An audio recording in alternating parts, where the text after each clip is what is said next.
আসসালামু আলাইকুম। আমি আমার একটা নতুন ব্লগ নিয়ে চলে এসেছি। তো আজকেও আমি আমার জিনিসপত্রগুলি দেখাবো। চলো, প্রথমে একটা ফালতু জিনিস, একটা পায়ের জামা, কিন্তু জিনিসটা সুন্দর না, ডিজাইন পুরো চিতা বাগের মতো ডিজাইন। আমার এটা একদমই ভালো লাগে রে। হ্যাঁ, তারপরে নেক্সট এই যে আপনাদেরকে দেখাই, এটা এত বেশি সুন্দর, আমারটা অনেক ভালো লেগেছে। তারপরে এই যে এটাও অনেক বেশি সুন্দর, এটা আমার স্কুলের জন্য অনেক সুন্দর আছে। লাস্টেরটা সবচেয়ে বেশি সুন্দর। আর এই যে পায়জামা অনেক সুন্দর। এই দেখেন, এই জামাটা বলেন তো এত বেশি সুন্দর, আপনাদেরকে বলে বুঝাতে পারবো না। দেখেন এত বেশি সুন্দর। আর সেম টাই, ওটার সেম টাই, কিন্তু কালার সেম নাই। যে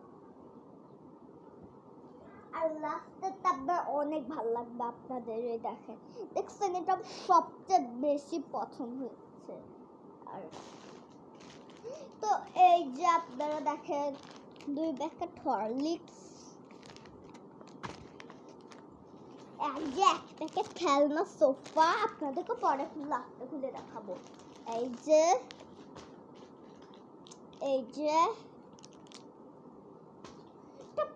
ফেভারিটস, এই যে আর লাস্টটা কিউট ললিপপ। তখন আপনাদেরকে খেলনাটা খুলে দেখাই।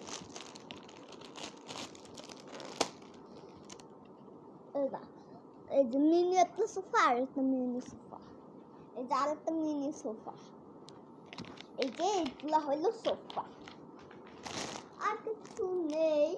কিন্তু আপনাদের ব্লগটা কেমন লেগেছে কমেন্ট করে জানাবেন। কেন অনেক বেশি মনটা খারাপ না গাইস, সাথে খুশি, কারণ কয়দিন পর আমার বোনের পরীক্ষা, মানে পরীক্ষা শুরু মনে হয়, সেটা আমি জানি না। কিন্তু ওর পরীক্ষার পরে আমাদের বাসায় আসবে, সেটা আপনারা কেউই জানেন না। আর ঈদের সময় ঈদ করতে আসবে আমাদের বাড়ি, রোজার সময় আসবে, কোরবানিতে আসবে, ঈদে আসবে, সবাতেই আসবে, সবগুলিতেই আসবে আমার বোন। আমার বোন হলো আমার সবচেয়ে বেস্ট বোন। আর আমার বোনের জন্য তো আমি গিফট বানিয়ে রেখেছি।